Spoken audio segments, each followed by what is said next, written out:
You're listening to the Phil Klein Dental Podcast from VivaLearning.com.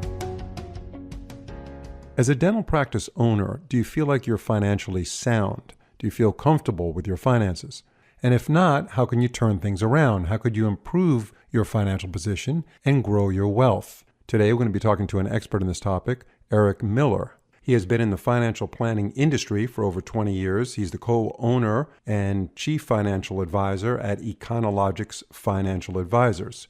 He takes pride in helping practice owners become what he calls the financial heroes of their own stories, and has taken this passion to over 600 families in the past decade. During this time, he's had over 15,000 conversations with practice owners regarding money, investing, practice expansion, practice transitions, taxes, estate planning, and so forth.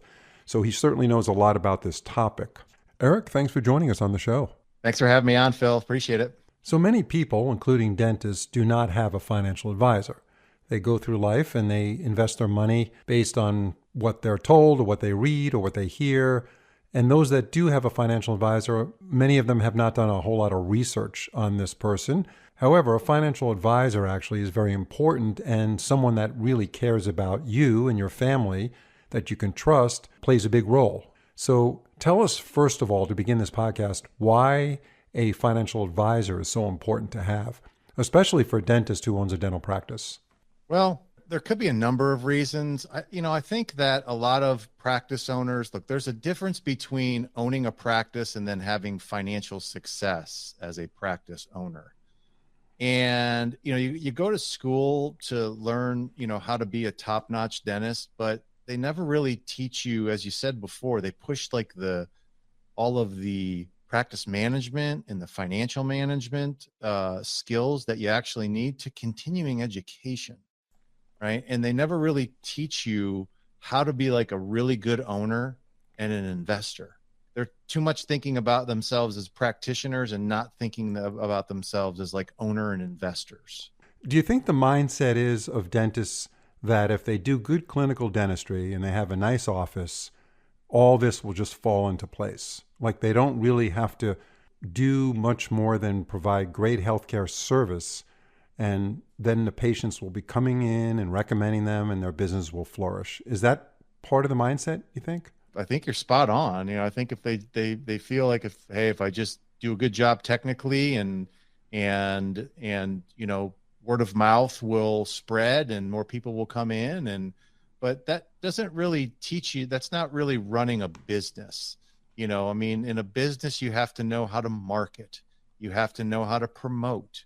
You got to be good at selling, and you have to really deliver what's promised and make sure that other people know about it. So, running a business is just different, and it's a different hat. It's different skills. It's different responsibilities that you have. And it's not impossible to learn. But it's just not taught. And I think, if someone really can grasp that they have that responsibility and that role, then it'll just improve the overall value of the business. And then of course it'll allow them to, see more of the fruits of their labor.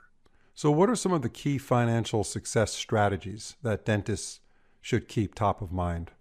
There's one that I do all the time with most practice owners is this. And, accountants may not like it, practice managers may not like it, but, the way I look at it, it was an awful lot of risk to put a practice there. You have a lot of liability. There's a lot of debt that you have to go into if you own the building and all the equipment, and then you're responsible for the staff and liability insurance and all this stuff.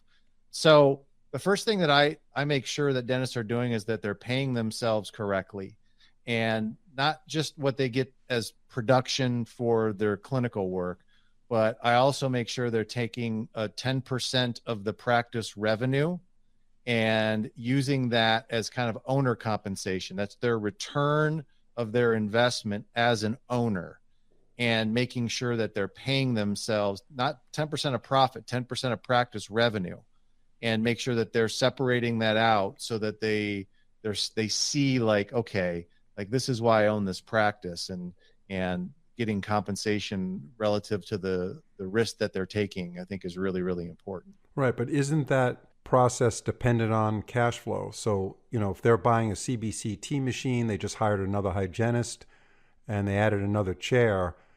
Now you're Mhm. recommending that they pull 10% out top revenue, right? This is top line revenue. Um, Yep.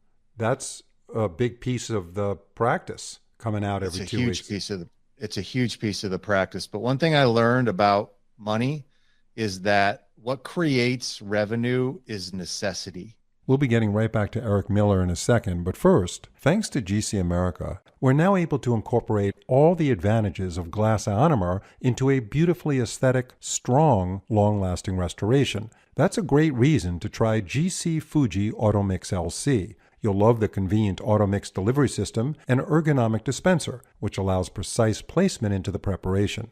And GC Fuji Automix LC is bioactive, allowing for a high rechargeable fluoride release, which is ideal for high caries risk patients. And because it forms a chemical bond to tooth structure, even in the presence of saliva, there's no need for etchant and adhesive bonding.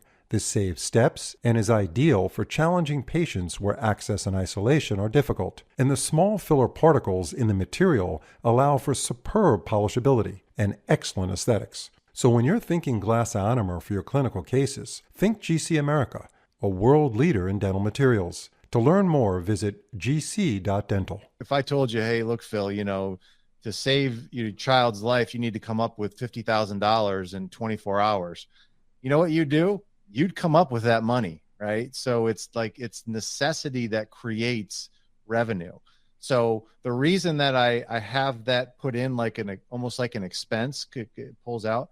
So it creates the necessity for production and efficiency and making sure that the business is running that way. And yeah, it does put some stress on the cash flow, but stress is good on cash flow because again, it creates that necessity which is needed. And I do the same thing for reserves and taxes and equipment or anything like that. You want to make sure you have the money to do those things. You have to treat it like it's like it is a necessity or an expense. Otherwise, it'll never be there. As an owner of the practice, I don't think that's a bad thing to do at all. Yeah, Otherwise, you're just like an employee, and at the end of the month, you're just not getting compensated enough.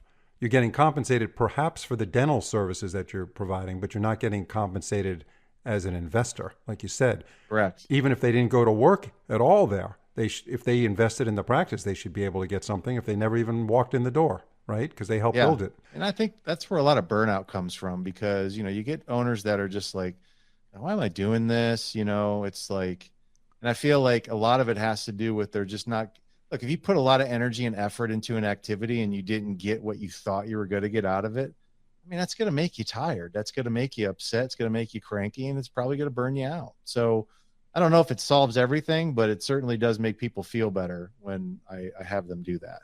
So let me ask you this. Recently, I interviewed a doctor, actually a dentist. Her name is Dr. Julie Woods, and she wrote a book called Profit Over Production. She essentially believes that, and I can't disagree with her, that if you don't have the money to buy something for your practice, like a new machine or a new laser or a new piece of technology, you shouldn't buy it. If you don't have the cash on hand to pay for that, you shouldn't buy it. Because most of the salespeople that are selling these pieces of equipment and new systems sell it on ROI. You buy this Mm-hmm. now, you put 10% down and you pay this every month, but you're going to make it back. By the third month, you're already you're making more than what your payments are and so forth. What's your feeling on that as a financial advisor that really understands dentistry, Eric? What's your opinion on that? I don't totally disagree with her at all. I think way too many people buy things that they probably shouldn't in the wrong condition of where they're in. That being said, I think it's going to be more circumstantial than anything else. And look, I always look at it this way. Like, do people like go into debt for these things? Yeah. Is it productive debt? I don't know. Let's see. Does it help does it produce cash flow? Yeah. Does it give me a tax deduction? Yeah. What else? Does it help the overall business appreciate in value? Yeah. Okay. So that would be productive debt. Then I would go ahead and say I would pull the trigger on that. But to her point, I think she's on to something is that too many dentists will not have any reserves, will not have, places where they could pull the money if they needed to, and will just over leverage themselves so quickly. So, she's definitely not wrong. I mean, but I think it'd be circumstantial before I would say don't do it. What would you say if a dental practice said, listen, I want to buy this CBCT machine Mm-hmm. and start to get 3D imaging, but I can't have everything. So the 10% that I was pulling off the top, as you mentioned earlier in this podcast, something has to give. So I'm going to cancel that and use the money to pay for this machine. And you're my advisor. What are you going to tell me? I would say then I would wait to do it, because I do not. I have some non-negotiables in what we do, and that's one of them. I'd never ever cut that. I've had people reduce it, but I never cut it completely. And again, I think if like I said before, necessity is what creates revenue, and you have to make sure that it's if you're going to do something like that, it's going to have to you're going to have to create some more necessities. Make it a game of somehow, like say, okay, I'll do it for a period of time, but then I'm going to make sure that I adjust it right back up to where I was. I've had people do that as well.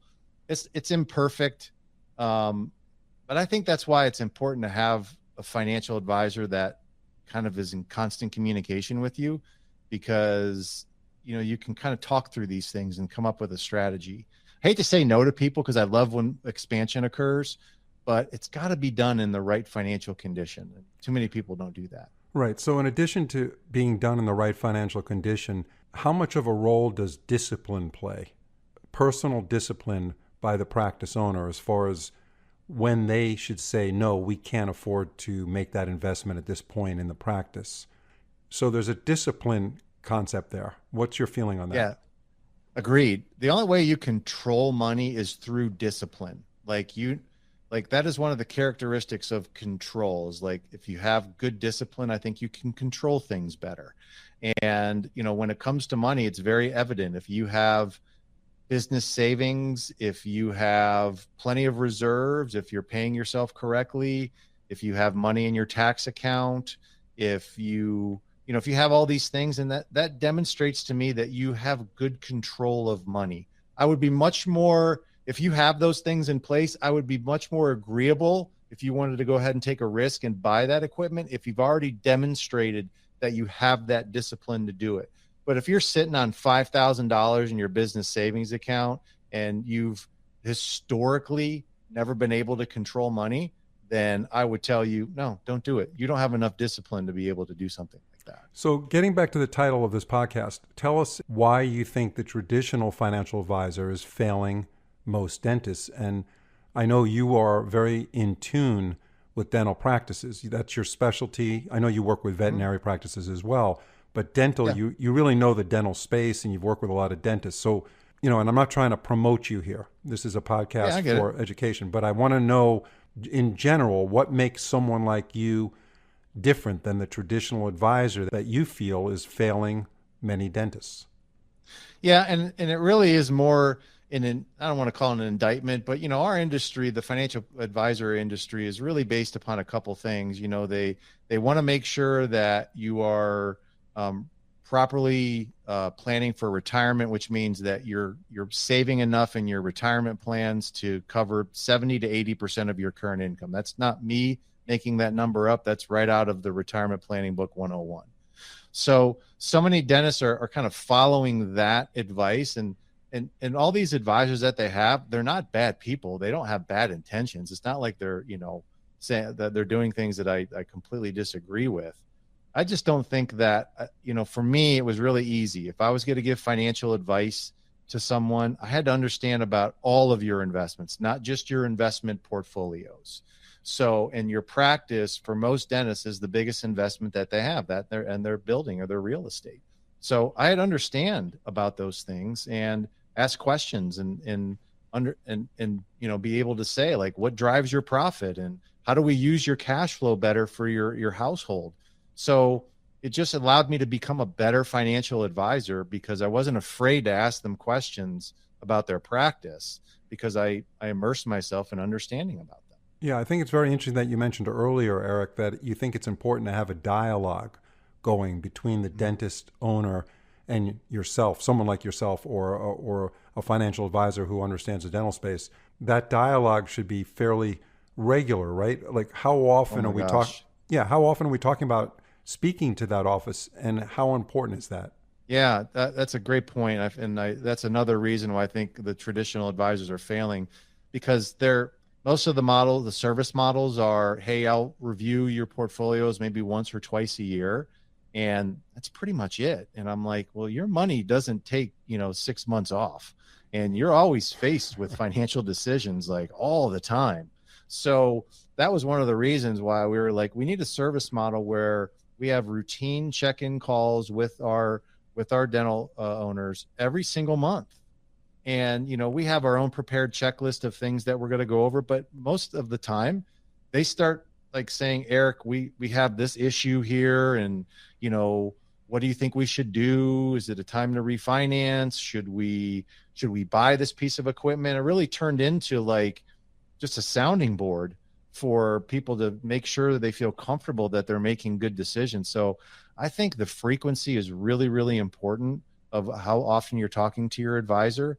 And I just found that most traditional advisors don't have like a service model that allows you to do that. Yeah, so the dialogue is certainly very important.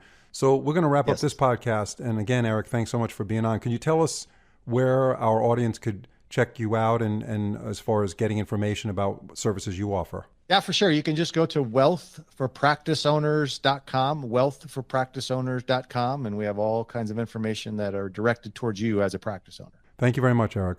Thank you. If you're enjoying this podcast, please leave a review or follow us on your favorite podcast platform. It's a great way to support our program and spread the word to others. Thanks so much for listening. See you in the next episode.